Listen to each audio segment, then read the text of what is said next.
ಇನ್ನೂರ ಶ್ಲೋಕ. ತ್ವಯೈವ ದತ್ತಂ ಪದಮೈಂದ್ರಮೂರ್ಜಿತಂ ಹೃತಂ ತ್ವಯೈವಾದ್ಯ ತದೇವ ಶೋಭನಂ ಮನ್ಯೇ ಮಹಾನಸ್ಯ ಕೃತೋಪ್ಯನುಗ್ರಹಃ ವಿಭ್ರಂಶಿತೋ ಯತ್ಕ್ರಿಯ ಆತ್ಮಮೋಹನಾತ್. ತ್ವಯಾ ಏವ ದತ್ತಂ ಪದಂ ಐಂದ್ರಂ ಊರ್ಜಿತಂ ಹೃತಂ ತ್ವಯಾ ಏವ ಅದ್ಯ ತದೇವ ಶೋಭನಂ ತತ್ ಏವ ಶೋಭನಂ ಮನ್ಯೆ ಮಹಾನ್ ಅಸ್ಯ ಕೃತಃ ಅಪಿ ಅನುಗ್ರಹಃ ವಿಭ್ರಂಶಿತಃ ಯತ್ ಶ್ರಿಯಃ ಆತ್ಮಮೋಹನಾತ್. ಇದು 8ನೇ ಸ್ಕಂದದ ಶ್ಲೋಕ. ಬಲಿ ನಿಗ್ರಹವಾಗಿ ಭಗವಂತ ಬಲಿಯನ್ನ ನಿಯಂತ್ರಣ ಮಾಡಿದ್ದಾನೆ. 3 ಹೆಜ್ಜೆಯ ಮೂಲಕವಾಗಿ ಅವನ ಸಕಲ ಐಶ್ವರ್ಯಗಳನ್ನು ಜೊತೆಗೆ ಸಮಸ್ತ ಬ್ರಹ್ಮಾಂಡವನ್ನು ತನ್ನ ವಶದಲ್ಲಿಟ್ಟುಕೊಂಡಿದ್ದಾನೆ ಭಗವಂತ. ಆಗ ತನ್ನ ಮೊಮ್ಮಗನಾಗಿರ್ತಕ್ಕಂಥ ಬಲಿಯನ್ನು ನೋಡ್ಲಿಕ್ಕೆ ಪ್ರಹ್ಲಾದ ಬರ್ತಾನೆ. ಪ್ರಹ್ಲಾದನ ವಂಶದಲ್ಲಿ ದೈತ್ಯ ಕುಲದಲ್ಲಿ ಬಂದಿರತಕ್ಕಂಥ ಬಲಿ ಚಕ್ರವರ್ತಿ. ಆ ಬಲಿಯನ್ನ ನೋಡಿ ಭಗವಂತನ ಬಳಿ ಪ್ರಹ್ಲಾದ ಹೇಳ್ತಾ ಇರ್ತಕ್ಕಂಥ ಮಾತಿದು. ಅಂದ್ರೆ ಬಲಿ ಹಿಂದೆ ಇಂದ್ರ ಪದವಿಯಲ್ಲಿ ಕೂತಿದ್ದ. ಆ ಬಲಿ ಚಕ್ರವರ್ತಿಗೆ ಇಂದ್ರ ಪದವಿಯನ್ನ ಕೊಟ್ಟವನು ನೀನೆ. ಇಂದ್ರ ಪದವಿಯನ್ನ ಕೆಳಗಿಳಿಸ್ದೋ ಅಲ್ಲಿಂದ ಇಂದ್ರ ಪದವಿಯನ್ನ ಕಿತ್ತುಕೊಂಡವನು ನೀನೆ. ಈಗ ಎಲ್ಲವನ್ನೂ ಕಸಿದುಕೊಂಡು ಅವನನ್ನ ನಿರ್ಗತಿಕನ್ನಾಗಿ ಮಾಡಿರ್ತಕ್ಕಂಥವನು ನೀನೆ. ಹಾಗಾಗಿ ಇದು ಯುಕ್ತವೇ. ಎಲ್ಲವನ್ನೂ ಕೊಟ್ಟವನು ನೀನೆ, ಎಲ್ಲವನ್ನೂ ಕಸಿದುಕೊಂಡವನು ಕೂಡ ನೀನೆ. ಹಾಗಾಗಿ ಎಲ್ಲವನ್ನೂ ಕೊಡುವನು, ತೆಗೆದುಕೊಳ್ಳುವನು ಎಲ್ಲವೂ ನೀನೆ. ಅದರಿಂದಾಗಿ ನೀನೇ ನಮ್ಮೆಲ್ಲರಿಗೂ ಕೂಡ ಪರಮಾಶ್ರಯ. ಹಾಗಾಗಿ ನೀನು ಅವನನ್ನ ನಿಯಂತ್ರಣ ಮಾಡಿದ್ದು. ಮತ್ಯಾರೋ ಅವನ ನಿಯಂತ್ರಣ ಮಾಡಿದ್ರೆ ಅಪರಾಧ ಅಂತ ಆಗ್ತಾ ಇತ್ತು. ಆದ್ರೆ ನೀನು ಒಬ್ಬ ಪುಟ್ಟ ಒಟುವಿನ ರೂಪದಲ್ಲಿ ಬಂದು ಅವನನ್ನ ಈ ರೀತಿಯಲ್ಲಿ ನಿಯಂತ್ರಣ ಮಾಡಿರ್ತಕ್ಕಂಥದ್ದು ಯುಕ್ತ ಆಗಿದೆ ಎಂಬುದಾಗಿ ಹೇಳುವಂತ ಮಾತು. ತ್ವಯಾ ಏವ ದತ್ತಂ, ನೀನೇ ಕೊಟ್ಟಿದ್. ಏನ್ ಕೊಟ್ಟಿದ್ಯಾ? ಊರ್ಜಿತಂ ಐಂದ್ರಂ ಪದಂ. ಊರ್ಜಿತ, ಊರ್ಜಿತ ಅಂದ್ರೆ ಉತ್ಕೃಷ್ಟವಾಗಿರ್ತಕ್ಕಂಥ ಐಂದ್ರ ಪದ. ಅಂದ್ರೆ ಇಂದ್ರ ಪದವಿಯನ್ನು ನೀನೇ ಕೊಟ್ಟಿದ್ಯಾ. ತ್ವಯಾ ಏವ ಹೃತಂ, ಅದ್ಯ ಇವತ್ತು ಅದನ್ನ ನೀನೇ ಪೂರ್ತಿ ಕಸಿದುಕೊಂಡು ಆ ಬಲಿಚಕ್ರವರ್ತಿಯನ್ನ ನಿರ್ಗತಿಕನನ್ನಾಗಿ ಮಾಡಿದ್ಯಾ. ನಿರ್ಗತಿಕನನ್ನಾಗಿ ಮಾಡಿದ್ಯಾ. ಅದು ಶೋಭನ, ಅದು ಯುಕ್ತವಾಗಿರ್ತಕ್ಕಂಥದ್ದು. ಅರೆ ಕಸಿದುಕೊಂಡವನು ನೀನೆ, ಕೊಟ್ಟವನು ನೀನೆ.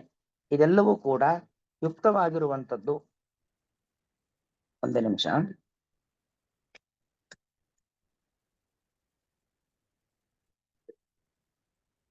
ಮನ್ಯೇ ಮಹಾನಸ್ಯ ಕೃತಃ ಅಪಿ ಅನುಗ್ರಹ. ಈಗ ನೀನು ಎಲ್ಲವನ್ನು ಕಸಿದುಕೊಂಡಿದ್ದೀಯಲ್ಲ, ಇದರಿಂದ ನೀನು ಶಿಕ್ಷೆ ಕೊಟ್ಟದ್ದಲ್ಲ, ನೀನು ಅವನಿಗೆ ಅನುಗ್ರಹವನ್ನೇ ಮಾಡಿದ್ದೀಯಾ. ಇದರ ಮೂಲಕವಾಗಿ ನೀನು ಕೊಟ್ಟಿರುವಂಥದ್ದು ಶಿಕ್ಷೆ ಅಲ್ಲ, ನೀನು ಅವನಿಗೆ ಮಾಡಿರ್ತಕ್ಕಂಥದ್ದು ಅನುಗ್ರಹ ಎಂಬುದಾಗಿ ನಾನು ತಿಳಿದುಕೊಳ್ಳುತ್ತೇನೆ. ಯತ್ ಶ್ರಿಯ ವಿಭ್ರಂಶಿತ ಆತ್ಮಮೋಹನಾತ್. ಅವನಿಗೆ ಆ ಒಂದು ಮೋಹ ಉಂಟಾಗ್ಬಿಟ್ಟಿತ್ತು. ನಾನೇ ರಾಜ ಎಂಬ ಅಹಂಕಾರ ಬಂದುಬಿಟ್ಟಿತ್ತು, ನನ್ನದೇ ಇಲ್ಲ ಅಂತ. ಅದರಿಂದಾಗ ಅವನೇನಾಗಿದ್ದ? ಅವನು ವಿಭ್ರಂಶಿತನಾಗಿದ್ದ, ಕಳವಳಗೊಂಡು ಬಿಟ್ಟಿದ್ದ. ಅವನ ಬುದ್ಧಿ ಅವನ ಹಿಡಿತದಲ್ಲಿದ್ದ ಇರಲಿಲ್ಲ. ಹಾಗಾಗಿ ಆ ಸಂಪತ್ತಿನ ಮದ, ದುಡ್ಡಿನ ಮದದಿಂದಾಗಿ ಅವನೇನಾಗಿದ್ದ? ಪೂರ್ತಿ ವಿಭ್ರಂಶಿತನಾಗಿದ್ದ. ಈಗ ಅವನಿಗೆ ನೀನು ಅನುಗ್ರಹವನ್ನೇ ಮಾಡಿದ್ಯಾ ಹೊರತು ಬಲಿಗೆ ನೀನು ಶಿಕ್ಷೆಯನ್ನ ಕೊಟ್ಟದ್ದಲ್ಲ, ಬಲಿಗೆ ನೀನು ಅನುಗ್ರಹವನ್ನೇ ಮಾಡಿದ್ದು ಎಂಬತಕ್ಕಂಥ ಮಾತನ್ನ ಪ್ರಹ್ಲಾದ ಇಲ್ಲಿ ಆ ವಾಮನನ ಮುಂದೆ ಅಥವಾ ತ್ರಿವಿಕ್ರಮನ ಮುಂದೆ ಪೂರ್ತಿ ಕುಸಿದು ಬಿದ್ದಿರತಕ್ಕಂಥ ಬಲಿಯ ಮುಂದೆ ನಿಂತಿರ್ತಕ್ಕಂಥ ತ್ರಿವಿಕ್ರಮನನ್ನು ನೋಡಿ ಹೇಳ್ತಕ್ಕಂಥ ಮಾತು ಪ್ರಹ್ಲಾದನ ಮಾತು. ಅವಿಷಮತ್ವ ಅನುಸಂಧಾನವತು ಕೃಪಾಲತ್ವ ಅನುಸಂಧಾನಮಪಿ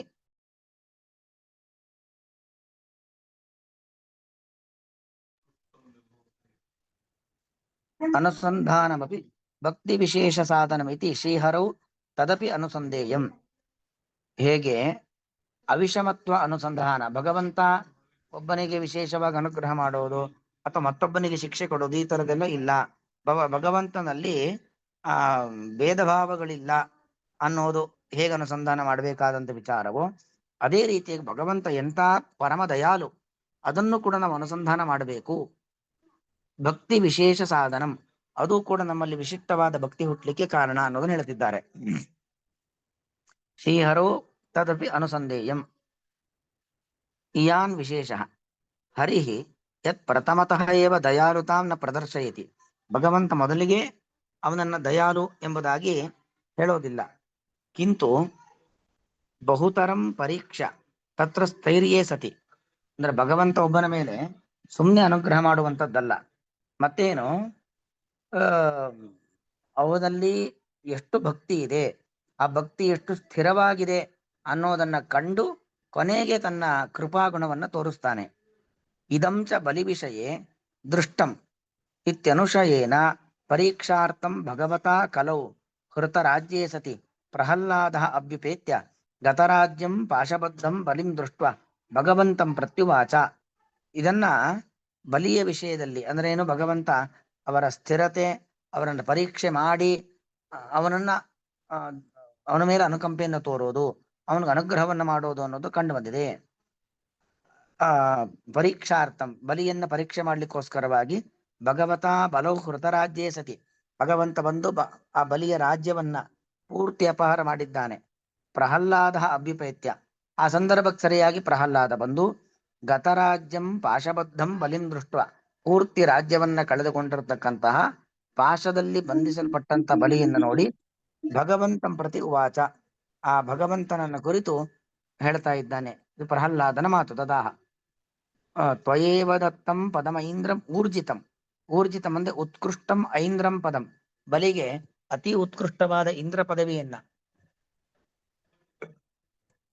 ನೀನೇ ಕೊಟ್ಟಿದ್ಯಾ.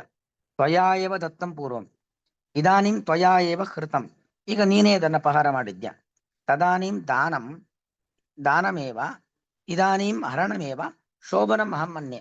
ಆ ಹಿಂದೆ ಅವನ ಸಾಧನೆಗೆ ಅನುಗುಣವಾಗಿ ನೀನು ಐಂದ್ರ ಪದವಿಯನ್ನು ಕೊಟ್ಟದ್ದೂ ಸರಿ, ಈಗ ಅವನ ಅಹಂಕಾರಕ್ಕೆ ಅನುಗುಣವಾಗಿ ಅವನ ಇಂದ್ರ ಪದವಿಯನ್ನು ಕಿತ್ತುಕೊಂಡದ್ದು ಅದು ಕೂಡ ಸರಿ. ಶೋಭನಂ ಮನ್ಯೆ ತ್ವದಿಚ್ಛಯ ಯದ್ಭವತಿ ತದೇವ ಶೋಭನಂ. ನಾವು ಅದು ಬೇಕು ಅಂತ ಆಗ್ಲಿ ಅಥವಾ ಇದು ಬೇಡ ಅಂತ ಆಗ್ಲಿ ಇದೆಲ್ಲ ಕೇಳುವಂಥದ್ದೇ ತಪ್ಪು. ನಿನ್ನ ನಿನ್ನ ಆ ಅನುಗ್ರಹ ದತ್ತು ನಿನ್ನ ಇಚ್ಛೆ, ನಿನ್ನ ಅನುಗ್ರಹ, ನಿನ್ನ ಇಚ್ಛೆಗೆ ಅನುಗುಣವಾಗಿ ಏನು ಬರುತ್ತೋ, ನಿನ್ನ ಅನುಗ್ರಹ ಮತ್ತು ಇಚ್ಛೆಗೆ ಬರುವಂಥದ್ದೇ ಅದು ನಮಗೆ ಸರಿಯಾಗಿರತಕ್ಕಂಥದ್ದು ಅಂತ ಎಂಬುದಾಗಿ ಹೇಳ್ತಿದ್ದಾರೆ. ತ್ವದಿಚ್ಛಯ ಯದ್ಭವತಿ ತದೇವ ಶೋಭನಂ ಇತಿ ಮಂತವ್ಯಂ ಭಾಗವತ ಇತಿ ಭಾವ. ಹಾಗಾಗಿ ಯಾರು ಭಾಗವತರು ಅಂದ್ರೆ ಭಗವತ್ ಭಕ್ತರು, ಯಾರು ಭಗವತ್ ಭಕ್ತರು ಅಂತ ಇರ್ತಾರೋ ಅವ್ರು ಹೀಗೆ ತಿಳ್ಕೊಳ್ಬೇಕು, ನಮ್ಮಲ್ಲಿ ಏನಿದೆಯೋ ಅದೆಲ್ಲ ದೇವರ ಅನುಗ್ರಹ, ಅಥವಾ ನಮ್ಮಿಂದ ಏನು ಬಿಟ್ಟು ಹೋಗಿದೋ ಅದೂ ಕೂಡ ಭಗವಂತನ ಅನುಗ್ರಹ ಎಂಬುದಾಗಿ ತಿಳ್ಕೊಳ್ಬೇಕು.